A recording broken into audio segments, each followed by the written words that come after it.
السلام عليكم ورحمة الله وبركاته. كلنتي وعنا وناكسن داوديال ولي وحنو كوجد جرنا برنامج كان كجاه لنا كابياش النورال وهلو هرسعد فرحات رجو يوح والبوناجة هذا برنامج ما تحمرتي إنه هو سين بآدم شرعي معلمات يقف سوين وقلالية أفك السومالية ودمدن الرجالبات كما ده معروضة هالكني كل شيء أما كبر بارا أي دباتوين فربضن حق أفكه وهايو بس سين بسيطة كلمة دام حرير وفربضن أي لا ده عرورته وأي لا كلانته وحنديرد كسارنا مهمة وقتها أدحية والدك يا عرورته حق الوقت حق آدابته حق هرسعتك وحبرشة أين كهذا الدونات وإلهي هذا سين سودو سينب waxaan doonayaa in aad inoo sharaxdo waqtiga waalidka looga baahan yahay inuu siiyo caruurtiisa iyo doorka uu ku leeyahay horsocodka iyo kobaca iyo hal abuurka ubadka. Dad mahadsantihiin goobtan aad ku soo sharafteen igu waraysan sanad baad horta ugu mahadsantihiin waalidku runtii waxa weeyaan baraha koobaad ee caruurta waa mid labaadna way jirtaayo waalidka ilaahay wuxuu saaray mas'uuliyad uu caruurta u dhalo ee ilaahay uu siiyo ku koriyo hadaba ilmahaaga sida wuxuu bari lahayd waa adigoo waqti u qaatay mas'uuliyadda ilaahay uu ku saarayna sida u gudan lahayd waa adigoo ilmahaaga waqti siiyay mas'uuliyadda ilaahay ku saaray qof kale ma buuxin karo intaad geysid garoon lagu ciyaaro ama aad geysid garoon wax lagu barto iskuulada kale ma oran kartid mas'uuliyaddeedii waan ka baxay ilmahaygii maadaama aan halkaa geeyay oo way iga wareegtay midda kale qofka ilmahan la jeclo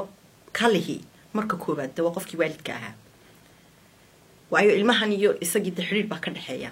xiriir ay isdhaleen oo ay isku sidkan yihiin saata ma garan baruhu muddoon buu wuxuu dhigay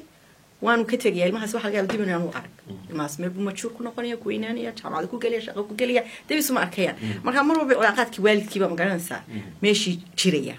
marka horta labada goor ahaanba mas'uuliyadda waliba khaasatan ilaahay ma garanaysaa wax walba kullukum raaciyun baa leeyahay soo maaha mas'uuliyadda koobaad horta waqti siintii bay noqonaysaa haddii tusaalo aynu soo qaadano inuu raxno waa hagaag ilmahaygii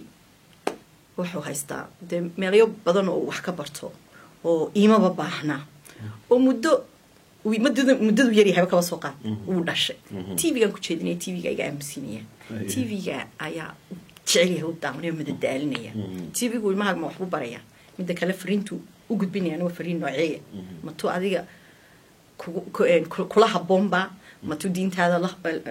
la toosanba mato dhaqankaaga ka turjumaysaba muxuu yahay fariinta uu TV-ga ka helaya ka soo tag TV-gu ma u jawaabayo cilaaqaad wada hadal ma la yeelanaya ilmihii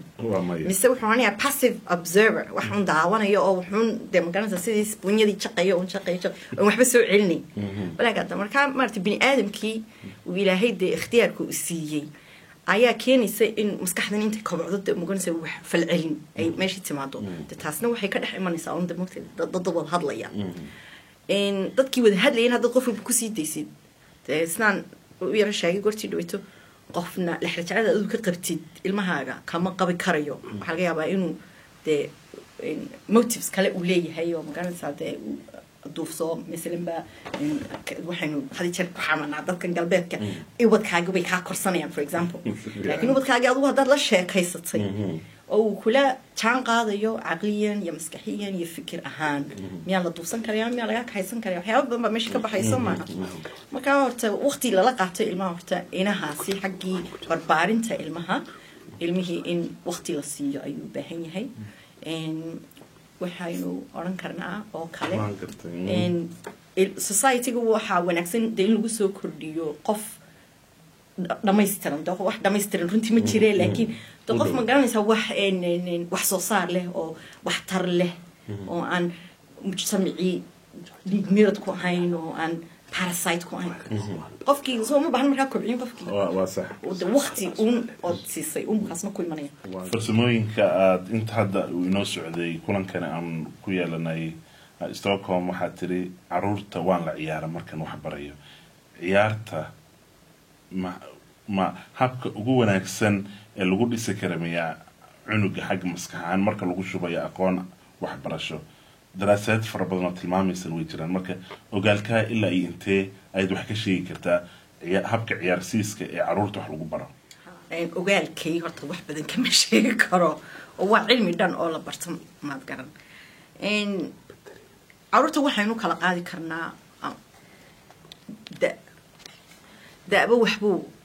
magaranaysaa waa cilmi dhan oo runtii la darso child psychology oo kale waa cilmi dhan oo la darso waxaa masalan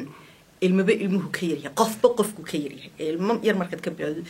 concentrationkooga ama inta ay soo jeedi karayaan topic keliya sidaa ay ula xiriirsanaan karayaan uu yaryahay marka hore and then sanad markuu kordho wuu kordhaya marka caruurta yararee maaragtay xanaanadii ku jirta waxaad arkaysaa breakskooga ciyaartooda fara badan in yarba wax loo sheegaya ciyaar badan baa ku xigaysa breaks badan baa la siinaya way weynaanayaan primaryga markay ka baxaan ay secondaryga galaan breakski way yaraanayaan magaratay wixii uu qaadanaya ilmihii baa badanaya oo magaranaysa soo jeedkiisa iyo tensionkiisa baa badanaya haddana markuu qofkii majuuri ku jaamacad tago dee breakba ma jiro 10 daqiiqo lugaha la kala bixiyo ama coffee lagu caabo markaa horta waa cilmi dhan oo runtii la darso waa mid caruurtu markay yaryar yihiin waxaad moodaa inay ka turjumaan de qofkaa la hadlaya maaragtay sida shimbirta babqaada la yiraahdo Soomaaliya part waxa tiraabo ka daboonay saas wax u baranaya mirroring inuu muraayad kugu noqdo horto ilmihi wax ku barta baldaa ma ciyaartina wala mid wixii ma garanaysaa markii aan hadlay runtii waxaan ka dad bay qof igu yeedhay bay ahayd inaan ciyaarsiiyo